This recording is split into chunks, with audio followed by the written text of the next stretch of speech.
أعوذ بالله من الشيطان الرجيم. بسم الله الرحمن الرحيم.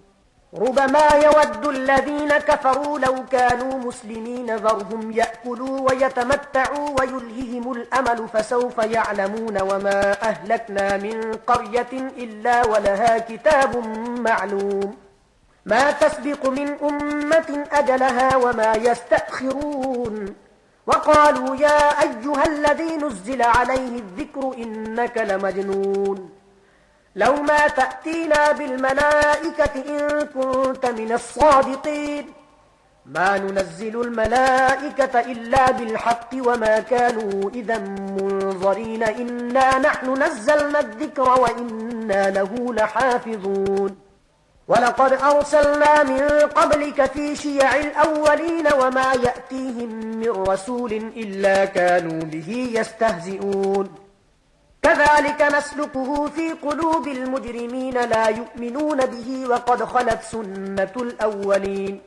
ولو فتحنا عليهم بابا من السماء فظلوا فيه يعرجون لقالوا إنما سكرت أبصارنا بل نحن قوم مسحورون. ولقد جعلنا في السماء بروجا وزيناها للناظرين وحفظناها من كل شيطان رجيم إلا من استرق السمع فأتبعه شهاب مبين. والأرض مددناها وألقينا فيها رواسي وأنبتنا فيها من كل شيء موزون. وجعلنا لكم فيها معايش ومن لستم له برازقين.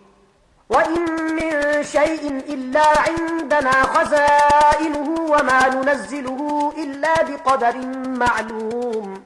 فأرسلنا الرياح لواقح فأنزلنا من السماء ماء فأسقيناكموه وما أنتم له بخازنين. وإنا لنحن نحيي ونميت ونحن الوارثون. ولقد علمنا المستقدمين منكم ولقد علمنا المستأخرين وإن ربك هو يحشرهم إنه حكيم عليم. ولقد خلقنا الإنسان من صلصال من حمأ مسنون والجان خلقناه من قبل من نار السموم. وإذ قال ربك للملائكة إني خالق بشرا من صلصال من حمأ مسنون فإذا سويته ونفخت فيه من روحي فقعوا له ساجدين. فسجد الملائكة كلهم أجمعون إلا إبليس أبى أن يكون مع الساجدين. قال يا إبليس ما لك ألا تكون مع الساجدين؟ قال لم أكن لأسجد لبشر خلقته من صلصال من حمأ مسنون. قال فاخرج منها فإنك رجيم وإن عليك اللعنة إلى يوم الدين. قال رب فأنظرني إلى يوم يبعثون. قال فإنك من المنظرين إلى يوم الوقت المعلوم. قال رب بما أغويتني لأزينن لهم في الأرض ولأغوينهم أجمعين إلا عبادك منهم المخلصين. قال هذا صراط علي مستقيم. إن عبادي ليس لك عليهم سلطان إلا من اتبعك من الغاوين. وإن جهنم لموعدهم أجمعين لها 7 أبواب لكل باب منهم جزء مقسوم. إن المتقين في جنات وعيون ادخلوها بسلام آمنين. ونزعنا ما في صدورهم من غل إخوانا على سرر متقابلين لا يمسهم فيها نصب وما هم منها بمخرجين. نبئ عبادي أني أنا الغفور الرحيم وأن عذابي هو العذاب الأليم. ونبئهم عن ضيف إبراهيم إذ دخلوا عليه فقالوا سلاما قال إنا منكم وجلون. قالوا لا توجل إنا نبشرك بغلام عليم. قال أبشرتموني على أن مسني الكبر فبم تبشرون؟ قالوا بشرناك بالحق فلا تكن من القانطين. قال ومن يقنط من رحمة ربه إلا الضالون قال فما خطبكم أيها المرسلون قالوا إنا أرسلنا إلى قوم مجرمين إلا آل لوط إنا لمنجوهم أجمعين إلا امرأته قدرنا إنها لمن الغابرين فلما جاء آل لوط المرسلون قال إنكم قوم منكرون قالوا بل جئناك بما كانوا فيه يمترون وأتيناك بالحق وإنا لصادقون فأسر بأهلك بقطع من الليل واتبع أدبارهم ولا يلتفت منكم أحد وامضوا حيث تؤمرون وقضينا إليه ذلك الأمر أن دابر هؤلاء مقطوع مصبحين وجاء أهل المدينة يستبشرون قال إن هؤلاء ضيفي فلا تفضحون واتقوا الله ولا تخزون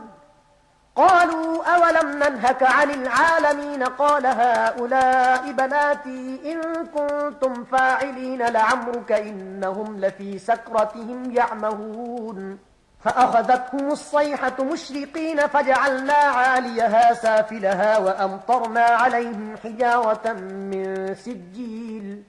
إن في ذلك لآيات للمتوسمين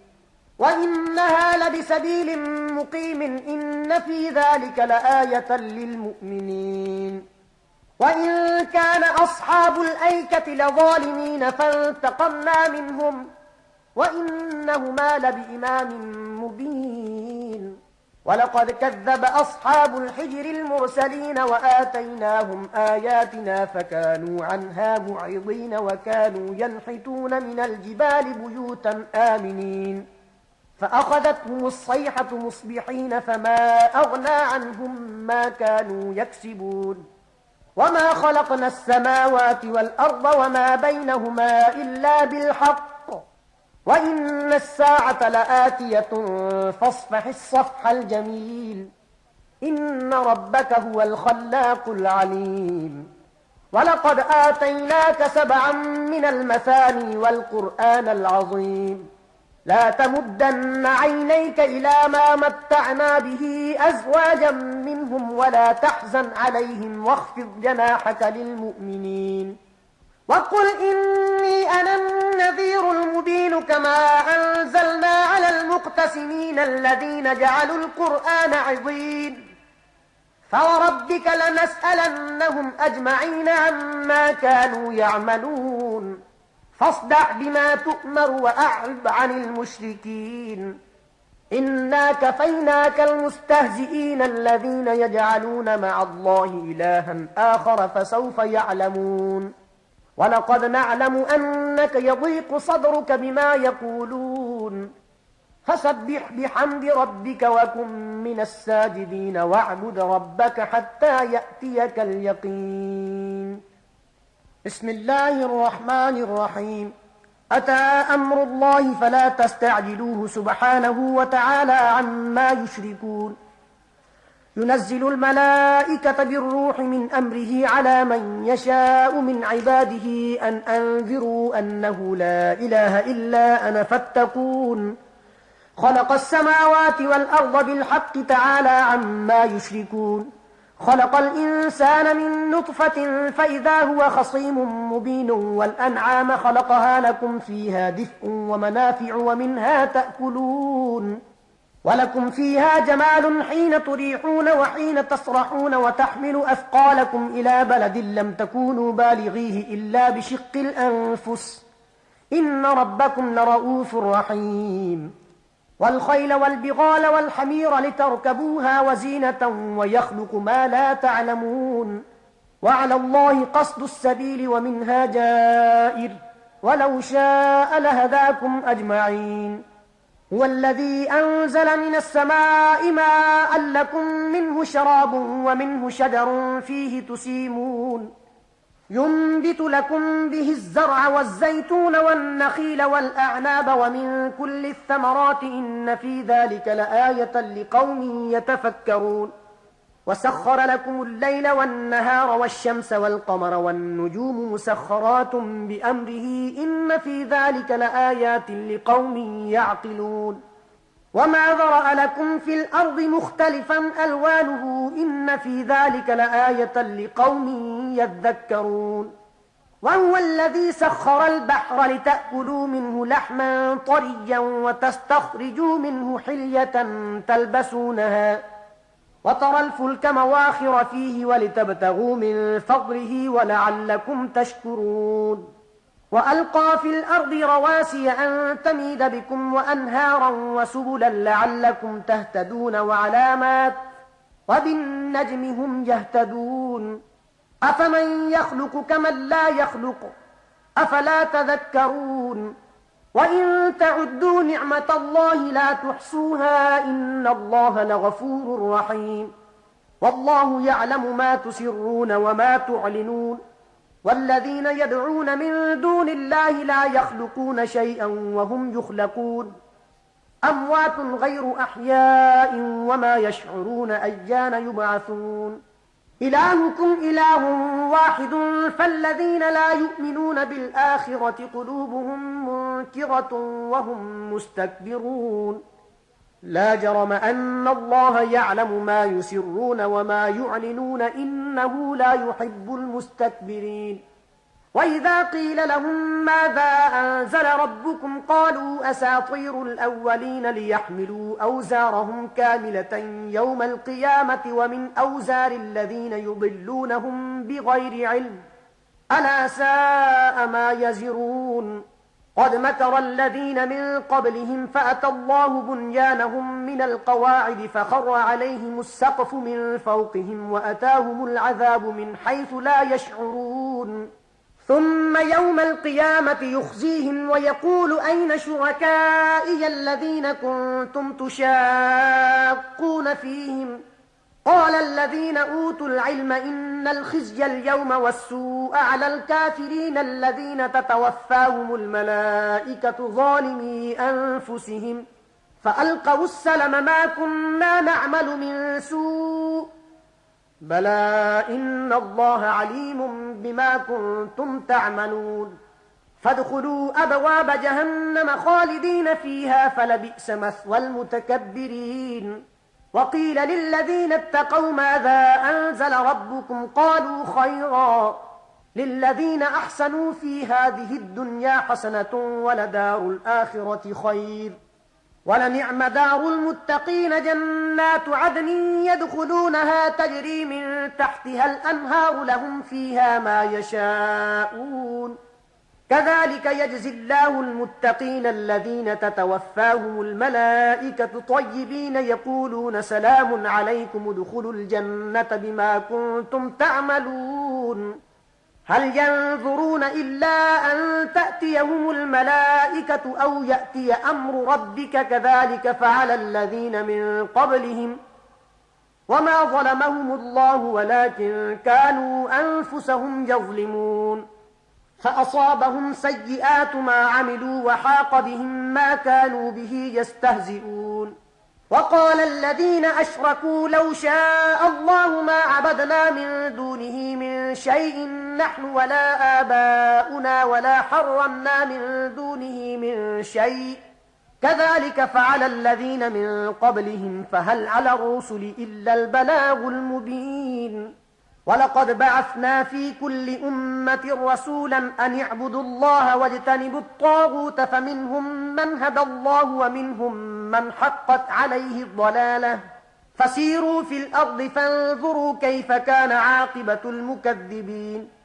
إن تحرص على هداهم فإن الله لا يهدي من يضل وما لهم من ناصرين وأقسموا بالله جهد أيمانهم لا يبعث الله من يموت بلى وعدا عليه حقا ولكن أكثر الناس لا يعلمون ليبين لهم الذي يختلفون فيه وليعلم الذين كفروا أنهم كانوا كاذبين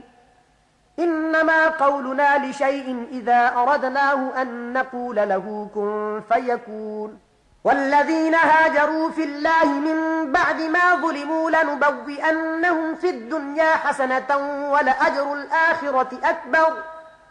لو كانوا يعلمون. الذين صبروا وعلى ربهم يتوكلون. وما أرسلنا من قبلك إلا رجالا نوحي إليهم فاسألوا أهل الذكر إن كنتم لا تعلمون بالبينات والزبر وأنزلنا إليك الذكر لتبين للناس ما نزل إليهم ولعلهم يتفكرون.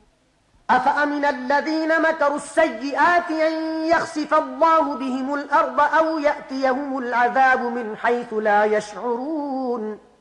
أو يأخذهم في تقلبهم فما هم بمعجزين أو يأخذهم على تخوف فإن ربكم لرؤوف رحيم. أولم يروا إلى ما خلق الله من شيء يتفيأ ظلاله عن اليمين والشمائل سجدا لله وهم داخرون.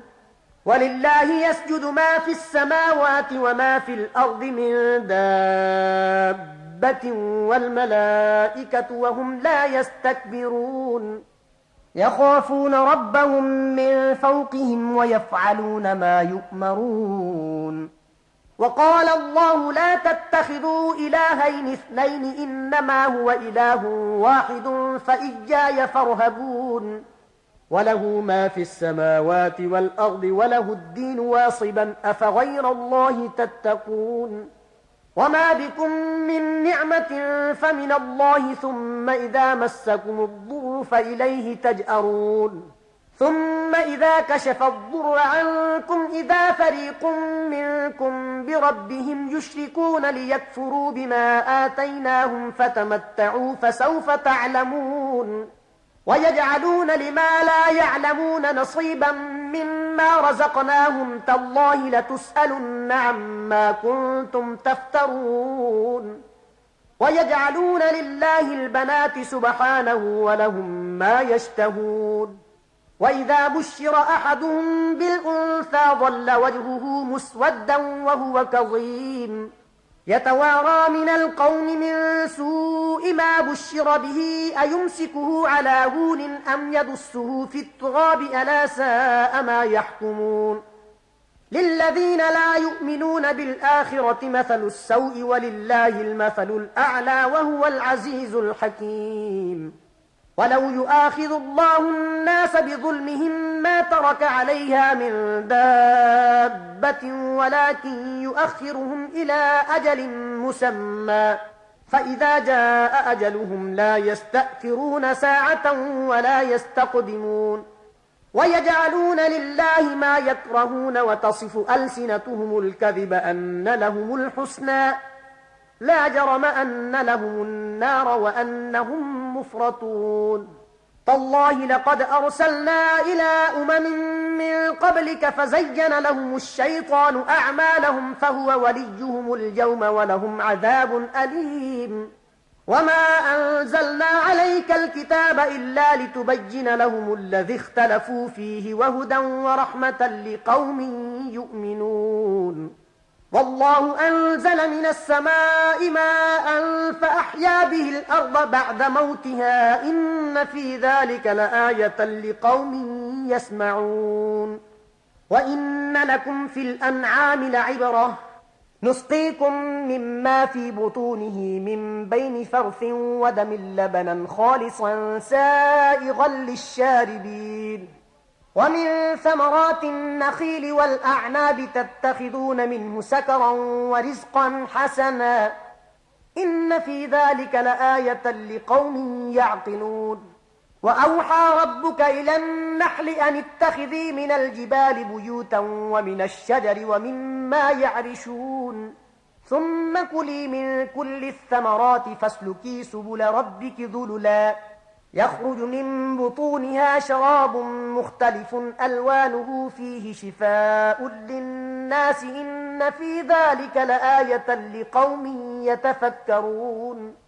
والله خلقكم ثم يتوفاكم ومنكم من يرد إلى أرذل العمر لكي لا يعلم بعد علم شيئا إن الله عليم قدير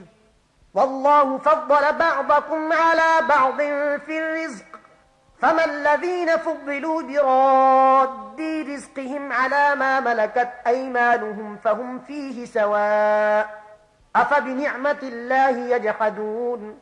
والله جعل لكم من أنفسكم أزواجا وجعل لكم من أزواجكم بنين وحفدة ورزقكم من الطيبات أفبالباطل يؤمنون وبنعمة الله هم يكفرون ويعبدون من دون الله ما لا يملك لهم رزقا من السماوات والأرض شيئا ولا يستطيعون فلا تضربوا لله الأمثال إن الله يعلم وأنتم لا تعلمون ضرب الله مثلا عبدا مملوكا لا يقدر على شيء ومن رزقناه منا رزقا حسنا فهو ينفق منه سرا وجهرا هل يستوون الحمد لله بل أكثرهم لا يعلمون وضرب الله مثلا رجلين أحدهما أبكم لا يقدر على شيء وهو كل على مولاه أينما يوجهه لا يأتي بخير هل يستوي هو ومن يأمر بالعدل وهو على صراط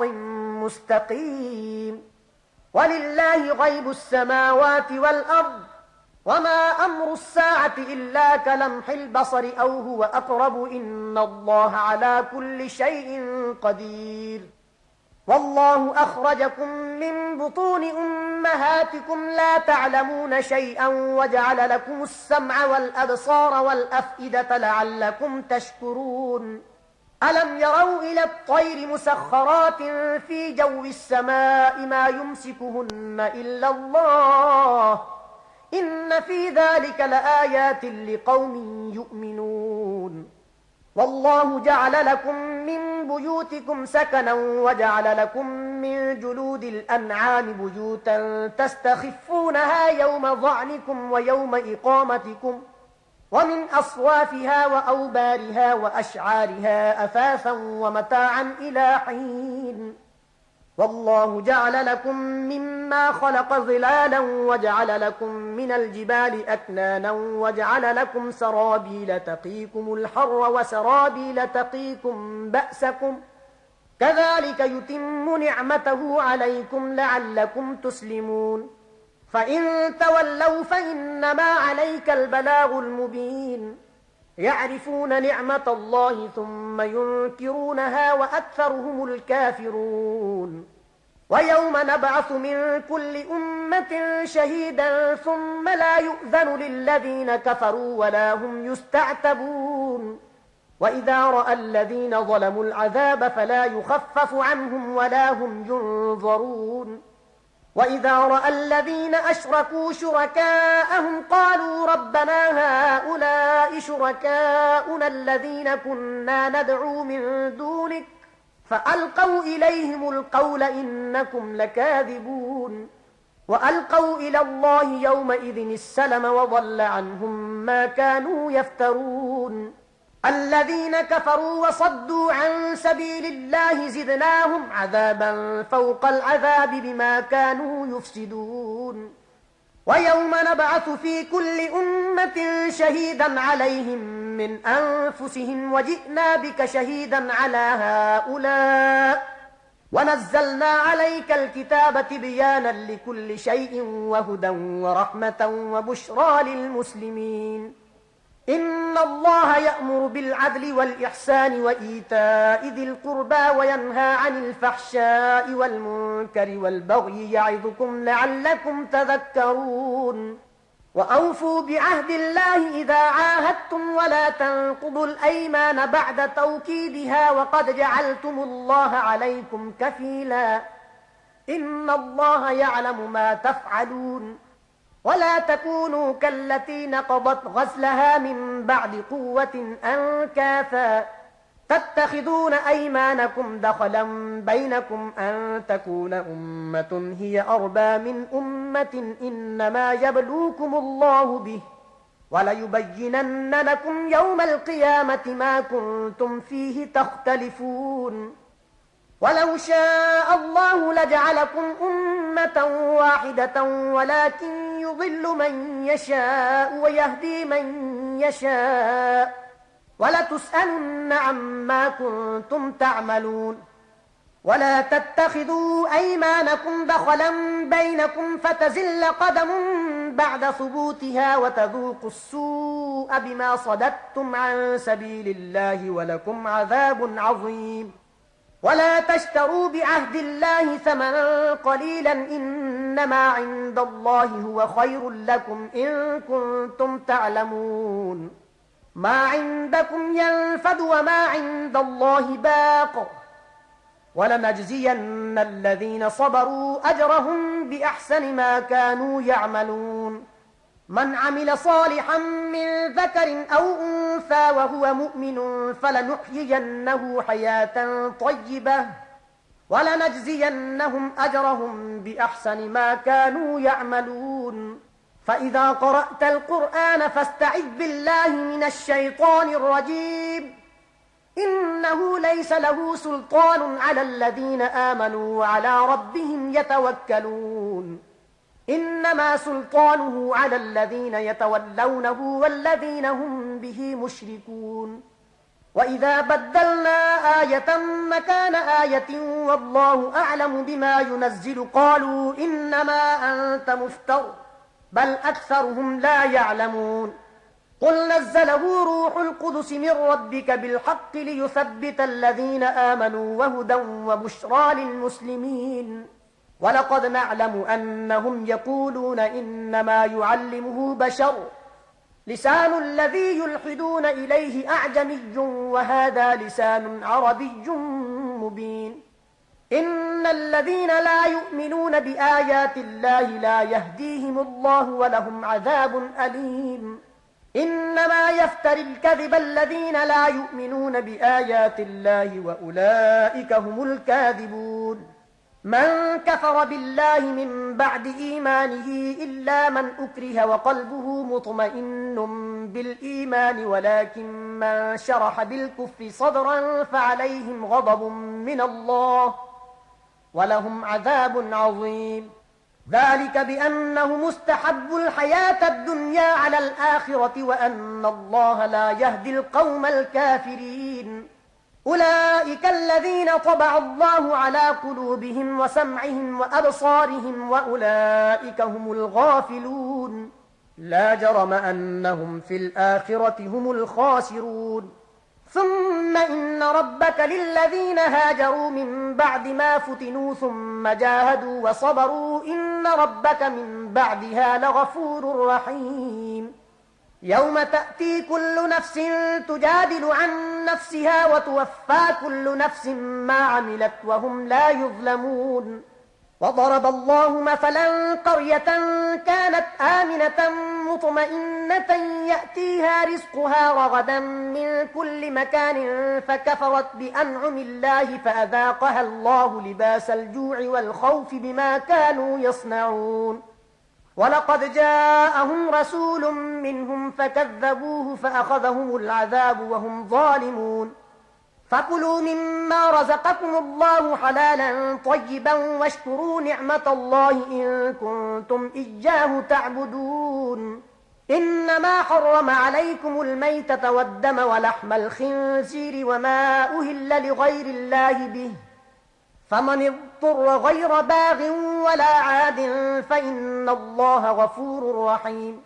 ولا تقولوا لما تصف ألسنتكم الكذب هذا حلال وهذا حرام لتفتروا على الله الكذب إن الذين يفترون على الله الكذب لا يفلحون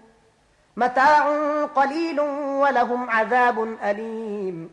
وعلى الذين هادوا حرمنا ما قصصنا عليك من قبل وما ظلمناهم ولكن كانوا أنفسهم يظلمون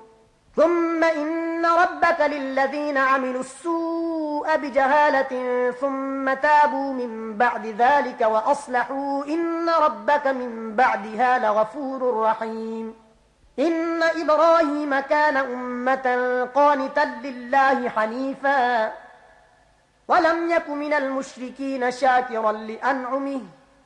اجتباه وهداه إلى صراط مستقيم وآتيناه في الدنيا حسنة وإنه في الآخرة لمن الصالحين ثم أوحينا إليك أن اتبع ملة إبراهيم حنيفا وما كان من المشركين إنما جعل السبت على الذين اختلفوا فيه وإن ربك ليحكم بينهم يوم القيامة فيما كانوا فيه يختلفون ادع إلى سبيل ربك بالحكمة والموعظة الحسنة وجادلهم بالتي هي أحسن إن ربك هو أعلم بمن ضل عن سبيله وهو أعلم بالمهتدين وإن عاقبتم فعاقبوا بمثل ما عوقبتم به ولئن صبرتم لهو خير للصابرين واصبر وما صبرك إلا بالله ولا تحزن عليهم ولا تك في ضيق مما يمكرون إن الله مع الذين اتقوا والذين هم محسنون صدق الله العظيم.